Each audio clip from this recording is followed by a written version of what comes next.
বল নমঃ পার্বতী পতে হরে হর তো আগের ভিডিওতে তোমরা দেখলে আমরা 7টার মধ্যে ঘুমিয়ে পড়েছিলাম। তো এখন বাজে অলমোস্ট রাত্রি 1:30, রাত্রি বলবো না ভোর বলবো বুঝতে পারছি না। তো আমরা যাব হচ্ছে সানরাইজ দেখতে। তো এখন বাজে ভোর বলি, ভোর 1:30। তো এখন আমাদের চলছে ব্রেকফাস্ট পর্ব। ব্রেকফাস্ট করেই আমরা বেরিয়ে যাব সামিটের উদ্দেশ্যে। তো ব্রেকফাস্ট কমপ্লিট করে সবাই মিলে বেরিয়ে পড়েছি সামিটের উদ্দেশ্যে। এখন টেম্পারেচার কম করে -15 থেকে 18 ডিগ্রি, সবার মাথায় হেডল্যাম্প লাগানো।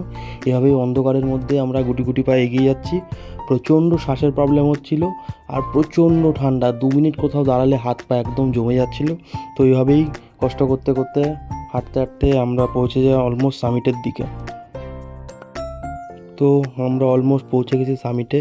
তো সামিটে পৌঁছে ওর যে অপরূপ সৌন্দর্য ভাষায় প্রকাশ করা যাবে না, বা পৃথিবীর কোনো ক্যামেরার লেন্সে তাকে বন্দি করা যাবে না। এত সুন্দর অপরূপ দৃশ্য, ওখানে না গেলে বোঝা যাবে না। তো তোমরাও এনজয় করো, দেখো সামিটের দৃশ্য।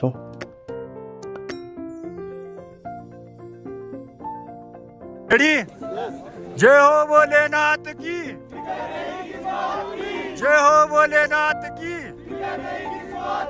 ओ जी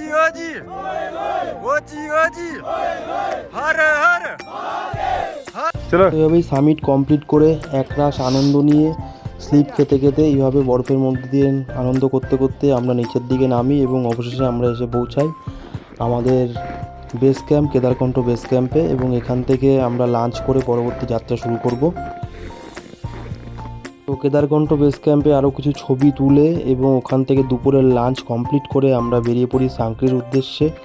এবং সাংক্রিতে গিয়ে আজকে আমাদের ট্রেকটা শেষ হবে।